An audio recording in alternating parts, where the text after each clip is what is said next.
37 years old, he's alone in a dark cave. The air is still. A shudder, then a voice erupts, deep and clear. Read. He's never read. Panic, then awe. This is not a dream. This is immense. The very fabric of his world unraveled, then rewove itself in that instant. A divine command, echoing through stone and spirit, shattering all he thought he knew. For 2 decades he wrestled with these moments, with the weight of revelation and the burden of profound truth. He carried a message for humanity, a way to understand the unseen, a path to connect the finite with the infinite. We often feel lost, adrift in the vastness, searching for meaning in the cacophony of existence. We whisper prayers, often desperate, hoping someone hears. We yearn to know the one who hears, to glimpse their essence, to understand their nature. He taught us, he showed us 99 perfect windows into the divine, not just titles, but keys, each name a powerful lens. Al-Wadud, the Most Loving, Al-Ghaffar, the Forgiver, Ar-Razzaq, the Provider. Each one tells us something vital about the Creator, about ourselves. These names are not just ancient words, they are living truths, a direct line. But what happens when you truly understand even one? What does it unlock? Imagine the desert air, hot and still, clinging to the rugged mountains of Makkah in the early 7th century. A man, disturbed by the chaos and idol worship around him, sought solace in a small cave on Jabal an-Nur, the mountain of light. This was a time when people believed in many gods, each with limited power. They saw a vast universe, but their understanding of its creator was fragmented. Then a voice broke the silence. The first whispers of a new message began to descend upon Prophet Muhammad. Early revelations, delivered in those stark Meccan years, painted a picture of a single, all-encompassing God. Among the very first attributes revealed were Ar-Rahman, the most merciful, and Ar-Rahim, the especially merciful. These names weren't just titles, they were a profound shift in understanding. They spoke of a divine being whose very essence was compassion, whose grace stretched limitlessly across all creation. This revelation challenged everything the people knew. It introduced a God not defined by vengeance or scarcity, but by boundless love and care. How would a community steeped in tradition respond to this radical new vision? Years later, after immense struggle and migration, the Prophet Muhammad settled in Madinah. By the year 622 CE, a fledgling community of believers had begun to form, yearning for deeper knowledge of their Creator. It was in this new era, amidst the growing peace and organization of the early Muslim community, that the Prophet began to explicitly unveil a more complete understanding of God's nature. Imagine the small, simple mosque in Madinah, filled with eager faces, listening intently as the Prophet spoke. One afternoon, sitting among his companions, perhaps with the desert sun filtering through the palm fronds outside, his voice gentle yet firm, he spoke words that would echo through history. He taught them, indeed, Allah has 99 names, 100 minus 1. Whoever enumerates them will enter paradise. This wasn't just a promise of eternal reward, it was a practical pathway to knowing God. It wasn't enough to just know God's mercy, they needed to live it. He further guided them, explaining that these names weren't just for rote memorization, but for deep reflection and daily application. He would often remind them, be merciful to those on the earth, and the one in the heavens will be merciful to you. He showed them that understanding Ar-Rahman, the most merciful, meant cultivating mercy in their own hearts towards others. When a dispute arose or a needy person appeared at the city gates, he would guide his followers to act in accordance with the divine attributes they were learning. This profound teaching, delivered through his very life and words, laid the foundation for a spiritual practice that would transform individual lives and an entire society. But the challenge of preserving these precious teachings for future generations was immense. The companions, listening to the Prophet, understood that these names were keys to unlocking a deeper relationship with their Lord. They learned to incorporate them into their personal prayers, their dua. Imagine a companion, burdened by debt, kneeling in the quiet of his home, calling upon Ar-Razzaq, the Provider, with a heart full of hope. Or a mother, grieving the loss of a child, finding solace in Al-Hayy, the ever-living, and Al-Mumit, the giver of death, trusting in God's ultimate wisdom. This was a direct, intimate conversation using the very names God revealed for himself. The prophet demonstrated this intimacy himself, often beginning his supplications with, "O Allah, by your most beautiful names." As the years turned into decades and the Prophet Muhammad passed away in 632 CE, the challenge shifted from receiving revelation to preserving it. The early community, led by devoted companions like Abu Hurairah, carried the torch of preservation. Abu Hurairah, known for his incredible memory, spent years collecting and transmitting the Prophet's sayings.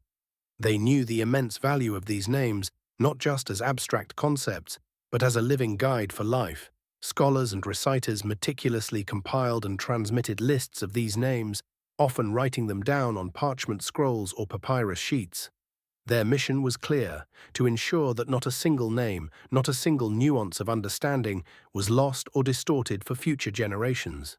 This tireless dedication ensured that the spiritual essence of these revelations would endure, providing a clear path for believers. But as Islam spread across continents and centuries, new questions would arise, calling for deeper analysis and clearer exposition of each name's profound spiritual and theological meaning. The initial compilation efforts of the earliest Muslims successfully preserved the raw list of names. But as the Islamic world expanded, encompassing vast territories and diverse cultures over the next few centuries, the sheer volume of knowledge and the potential for varied interpretations became a challenge. The risk was that these sacred names might be reduced to mere recitations, their profound depths overlooked in the vastness of intellectual pursuit. Then, in the 11th century, a towering figure emerged from Persia, Imam Abu Hamid al-Ghazali. Around the year 1090 CE, as a revered scholar, he dedicated his genius to prevent this spiritual erosion. His monumental work, Al-Maqsad al-Asna fi Sharh Asma Allah al-Husna, or The Noblest Aim in Explaining the Most Beautiful Names of Allah, became a beacon. Ghazali didn't just list the names, he dove into their philosophical, ethical, and spiritual dimensions. He demonstrated how understanding Al-Ghaffar, the Forgiver, meant not just acknowledging God's forgiveness, but actively seeking it and extending it to others. He showed that each name was a window into God's perfection, guiding humanity toward virtue. His analysis ensured that the beautiful names remained a vibrant, living source of wisdom, preventing them from becoming abstract or misunderstood.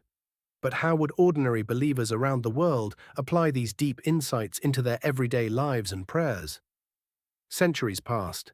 The legacy of Imam Ghazali, combined with continuous knowledge transmission, ensured the 99 names remained central to Islamic practice.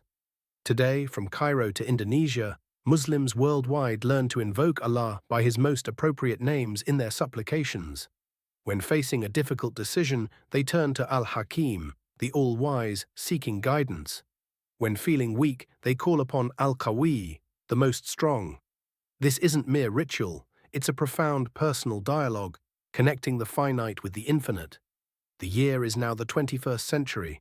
The 99 names continue as a comprehensive spiritual guide.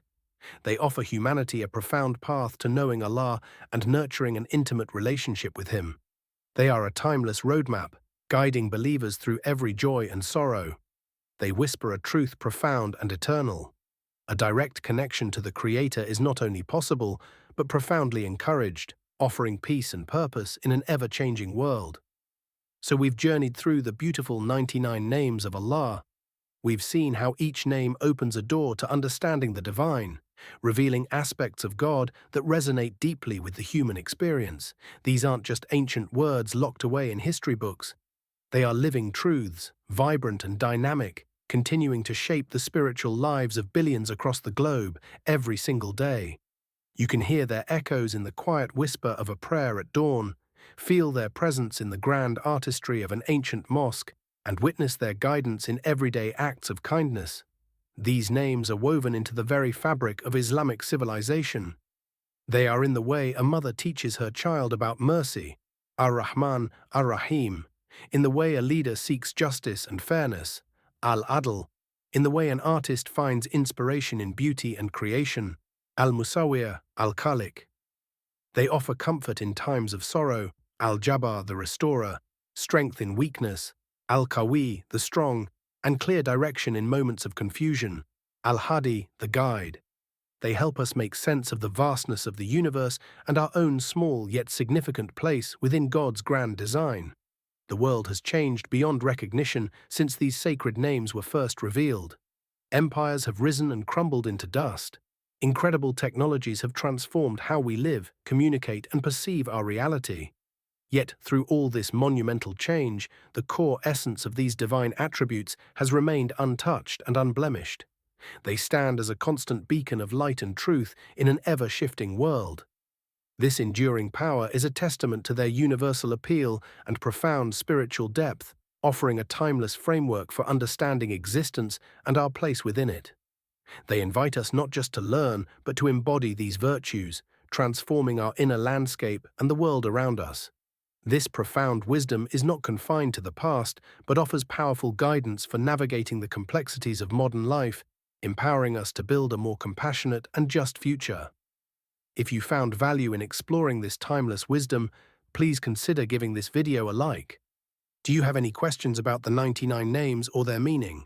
Leave them in the comments below, and let's continue the conversation. And don't forget to subscribe for more insights into spirituality and profound truths.